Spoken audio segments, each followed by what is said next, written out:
వక్రతుండ మహాకాయ సూర్యకోటి సమప్రభా నిర్విఘ్నం కురు మే దేవా సర్వకార్యేషు సర్వదా. గురుబ్రహ్మా గురుర్విష్ణు గురుర్దేవో మహేశ్వరః గురుః సాక్షాత్ పరబ్రహ్మ తస్మై శ్రీ గురవే నమః. సంపూర్ణ మాఘపురాణము 27వ అధ్యాయము. సులక్షణ మహారాజు కథ. గృత్స్నమద మహర్షి జహ్నుమునితో ఇట్లనెను. జన్మ సంసారము అను సముద్రమును దాటనక్కరలేని సాధనమే మాఘమాస వ్రతము. దాని ప్రశస్తిని వెల్లడించు మరి ఒక కథను వినుము. పూర్వము ద్వాపరయుగమున అంగదేశమును పాలించుచు సులక్షణుడను రాజు కలడు. అతడు సూర్యవంశమున జన్మించినవాడు. బలపరాక్రమములు కలవాడు. ప్రజలను చక్కగా పరిపాలించువాడు. వానికి 100 భార్యలున్నను సంతానము మాత్రం లేదు. రాజులందరూ వానికి సామంతులై కప్పములు చెల్లించుచున్నను సంతానము లేదని విచారం మాత్రం రాజునకు తప్పలేదు. నేనేమి చేసిన కులవర్ధనుడగు పుత్రుడు జన్మించును? పెద్దలు పుత్రులు లేని వానికి, దరిద్రునికి, కృతజ్ఞునకు, వేదహీనుడగు విప్రునకు సద్గతి లేదని అందురు. పుత్రులు లేని నేను మహర్షుల ఆశ్రమమునకు పోయి అచట పెద్దలను ప్రార్థించినచో పుత్రులు కలుగుటకు వారేమైనా ఉపాయము చెప్పగలరేమో ప్రయత్నించి చూచెదను అని నిశ్చయించను. అనేక మంది మహర్షులు గల నైమిషారణ్యముకు పోవుటయే మంచిదని నైమిషారణ్యమునకు వెళ్ళెను. అచటి మునులకు నమస్కరించి తన బాధను వారికి వివరించెను. అప్పుడు వారు కొంతసేపు ఆలోచించి ఇట్లనిరి. రాజా వినుము. నీవు పూర్వజన్మలో సౌరాష్ట్ర మహారాజువు. సర్వసంపన్నుడవైనను మాఘమాసమున రథసప్తమి నాడు కుష్మాండ దానమును చేయలేదు. అందువలన నీకు ఈ జన్మలో సంతానము కలుగలేదు. ఇందువలననే ఇంతమంది భార్యలున్నను నీకు సంతానము కలుగలేదు అని చెప్పిరి. అప్పుడు రాజు నాకు సంతానము కలుగును ఉపాయము చెప్పుడని వారిని మరలా మరలా ప్రార్థించెను. అప్పుడు ఆ మునులకు ఫలమంత్రించి రాజునకిచ్చిరి. దీనిని నీ భార్యలందరికీ పెట్టుము. ఇందువలన నీకు 100 పుత్రులు జన్మింతురని చెప్పిరి. సులక్షణ మహారాజు సంతోషముతో మునులకు నమస్కరించి కృతజ్ఞతను వెల్లడించి ఇంటికి వచ్చెను. రాణులు సంతోషముతో వానికెదురు వెళ్ళిరి. ప్రజలు సంతోషముతో స్వాగతమును చెప్పిరి. అలసి ఇంటికి వచ్చిన రాజు ఆ ఫలమును శయ్యాగృహమును ఉంచెను. స్నానము మున్నగునవి చేయవలనని లోనికి వెళ్ళెను. ఆ రాజు చిన్న భార్య ఆ ఫలము దొంగిలించి తానొక్కతయే ఆ ఫలమును తినెను. మహారాజు తిరిగి వచ్చి చూడగా ఆ ఫలము లేదు. సేవకులను రాణులను తర్కించి అడుగగా వారు తమకు తెలియదనిది. తుదకు చిన్న భార్య తాను చేసిన పనిని చెప్పెను. ఆ పండును నేనే తింటినని వెల్లడించెను. మహారాజు ఏమీ చేయలేక ఊరకుండెను. కొన్నాళ్లకు ఆమె గర్భవతి అయ్యను. మహారాజు మునుల మాట ఫలించినది కదా అని సంతుష్టుడయ్యను. చిన్న భార్య ఇట్లు గర్భవతి అగుట మిగిలిన భార్యలకు ఇష్టం లేదు. ఆమె గర్భం పోవుటకై వారెన్నో ప్రయత్నములను చేసిరి. కానీ దైవబలమున అవి అన్నీ వ్యర్థములయ్యను. కానీ వారు చేసిన ప్రయత్నం వలన గర్భపాతమునకిచ్చిన మందుల వలన చిన్న భార్య మతి చెడెను.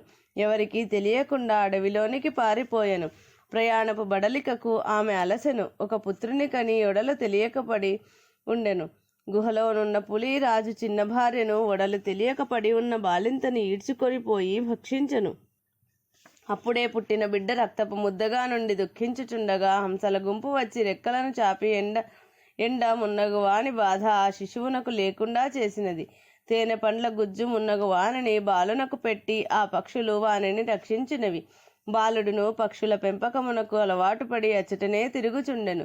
అతడి సరస్తీరమున అతడు ఆడుకొనుచుండగా హంసలు నదిలో విహరించడివి. ఒకనాడు పవిత్ర దినమగుటచే సమీప గ్రామముల వారు సకుటుంబముగా ఆ సరస్సునందు స్నానమాడవచ్చిరి.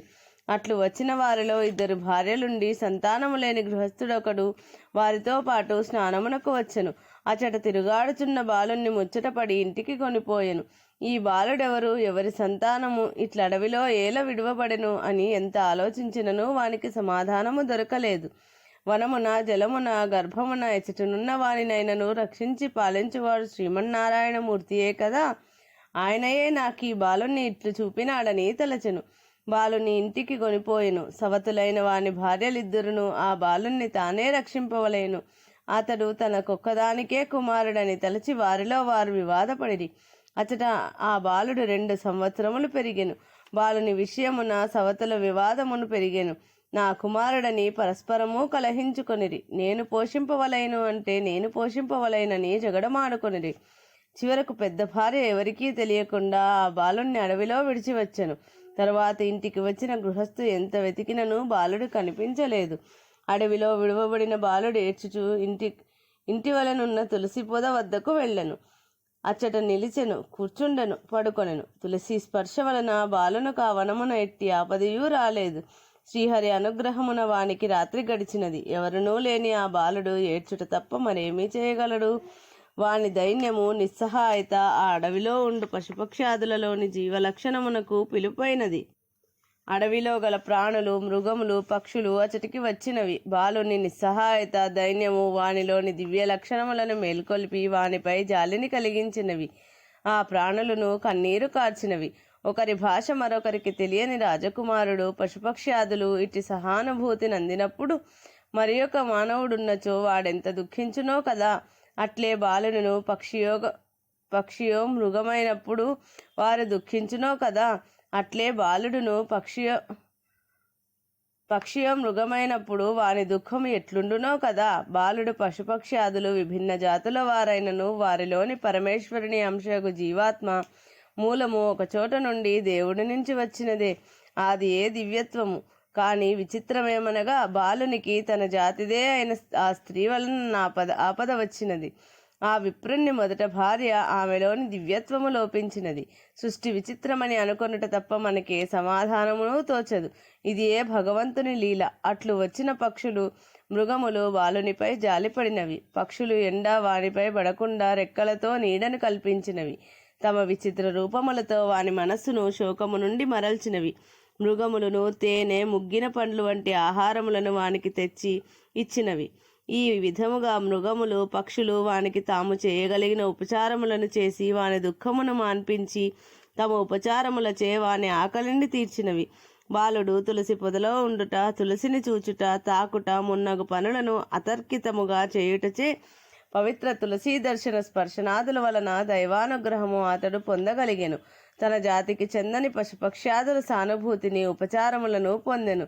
ఆ బాలుని పూర్వజన్మ సంస్కారం వలన ఇట్టి సానుభూతిని ఇతరుల నుండి పొందగలిగెను. ఆ ప్రయత్నముగా వాని నోటి నుండి కృష్ణ, గోవింద, అచ్యుత మున్నగు భగవన్నామముల ఉచ్చారణ శక్తి కలిగినది. అతడు ఆ మాటలనే పలుకుచూ తులసి పొదలో వసించు ఆడుకొనుచు కాలమును గడపసాగను. అడవిలోనున్న తులసియే దీనుడైన ఒక బాలున కట్టి దయను పశుపక్ష్యాదుల ద్వారా చూపినది. అట్టి తులసి మన ఇళ్లలో నుండి మనచే పూజింపబడిన మనపై ఎట్టి అనుగ్రహమును చూపునో విచారింపుడు. తులసి మన ఇంట ఉండుట వలన, మనము తులసిని పూజించుట వలన మనకు దైవానుగ్రహము కలిగి మరెన్నియో ఇహపరలోక సుఖములను అందవచ్చును. పాపములను పోగొట్టుకొనవచ్చును. భగవద్ అనుగ్రహమును మరింత పొందవచ్చును. రాజకుమారుని పూజ. శ్రీహరి అనుగ్రహము. సులక్షణ మహారాజు గర్భవతియగు తన భార్య ఏమైనదో తెలుసుకొనవలనని సేవకులను పంపి వెదికించెను. కానీ ఆమె జాడ తెలియలేదు. నిరాశపడి ఊరకుండెను. అడవిలోనున్న రాజకుమారుడు పూర్వమునందువలనే శ్రీహరి నామస్మరణ చేయుచు పశుపక్ష్యాదులతో మైత్రి చేయుచుండెను. తల్లి, తండ్రి, తాత, సోదరుడు ఇట్టి బంధువుల నెరగడు. కేవలము శ్రీహరి నామోచ్చరణము శ్రీహరి పూజ వానికి నిత్యకృత్యములయ్యెను. శ్రీహరి దర్శనము కలగలేదు అని విచారము వానికి కలిగెను. అయినను శ్రీమన్నారాయణ స్మరణ పూజ మానలేదు. ఒకనాడు ఆకాశవాణి మాఘస్నాన వ్రతమును ఆచరింపుమని వానికి చెప్పెను. రాజకుమారుడును ఆకాశవాణి చెప్పిన మాటలను అనుసరించి మాఘస్నానము, పూజ మున్నగు వానిని ప్రారంభించెను. మాఘ శుక్ల చతుర్దశి నాడు రాజకుమారుని పూజాంతమున శ్రీహరి వానికి దివ్య దర్శనం ఇచ్చెను. శుభమును కలిగించు బాహువులతో బాలుణ్ణి కౌగిలించుకొనెను. ఓ బాలక, నా భక్తుడవైన నీకు వరమునిత్తును, కోరుకొమ్మని పలికెను. బాలుడును నాకు నీ పాద సాన్నిధ్యమును చిరకాలం అనుగ్రహింపుమని కోరెను. శ్రీహరి, బాలక, నీవు రాజువై ఈ భూమిని చిరకాలము పాలింపుము. మాఘమాస వ్రతమును మానకుము. పుత్ర పౌత్ర సమృద్ధిని, సంపదలను, భోగభాగ్యములను పొందుము. నీవిప్పుడు నీ తండ్రి యొద్దకు పొమ్ము. రాజువై చిరకాలము కీర్తిని, సర్వ సంపదలను, సర్వ సమృద్ధులను, సర్వ సుఖములను అనుభవింపుము. మాఘమాస వ్రతమును మాత్రము విడువక చేయుము. ఆ తరువాత నా సన్నిధిని చేరుమని పలికెను. అచటనున్న సునందుడను వానిని పిలిచి రాజకుమారుని వాని తండ్రి వద్దకు చేర్చుమని చెప్పెను. సపరివారముగా అంతర్ధానమందెను. సునందుడును రాజకుమారుణ్ణి తీసుకొని సులక్షణ మహారాజు వద్దకు వెళ్ళెను. రాజకుమారుని పూర్వ వృత్తాంతమును శ్రీహరి అనుగ్రహమును వానికి వివరించెను. పుత్రుణ్ణి వానికి అప్పగించెను. తన స్థానమునకు తాను పోయెను. సులక్షణ మహారాజు ఆశ్చర్యమును ఆనందమును పొందెను. కుమారునకు సుధర్ముడని పేరిడెను. బాలుడు విద్యాబుద్ధులను పొంది పెద్దవాడైన తరువాత వానిని తన విశాల సామ్రాజ్యమునకు ప్రభువును చేసెను. వృద్ధుడైన సులక్షణుడు భార్యలతో వనమునకేగెను. వానప్రస్థమును స్వీకరించి కొంతకాలమునకు మరణించెను. వాని భార్యలను సహగమనము చేసి పరలోకమును భర్తను అనుసరించి తరలించిరి. సుధర్ముడు భక్తితో తండ్రికి తల్లులకు శ్రద్ధతో శ్రాద్ధ కర్మలను ఆచరించెను. సుధర్ముడును తగిన రాజకన్యను వివాహమాడెను. ధర్మయుక్తముగా ప్రజారంజకముగా చిరకాలము రాజ్యమును పాలించెను. పుత్రులను పౌత్రులను పెక్కుమందిని పొందెను. అతడెప్పుడునూ మాఘమాస వ్రతమును మానలేదు. పుత్రులతోనూ మనమలతోనూ భార్యలతోనూ కలిసి జీవించి ఉన్నంత వరకు మాఘమాస వ్రతమును ఆచరించెను. తుదకు కుమారులకు రాజ్యమునిచ్చి శ్రీహరి సాన్నిధ్యమును చేరెను. జహ్నుముని ప్రతి జీవియు తప్పక మాఘమాస వ్రతమును తప్పక విడువక ఆచరింపవలేను. అట్లు చేసిన శ్రీహరి భక్తులకు ఎట్టి భయము ఉండదు.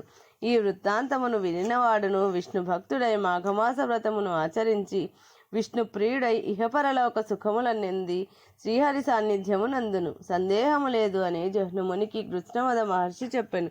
ఇది మాఘపురాణం 27వ రోజు పారాయణం 27వ అధ్యాయము సంపూర్ణం.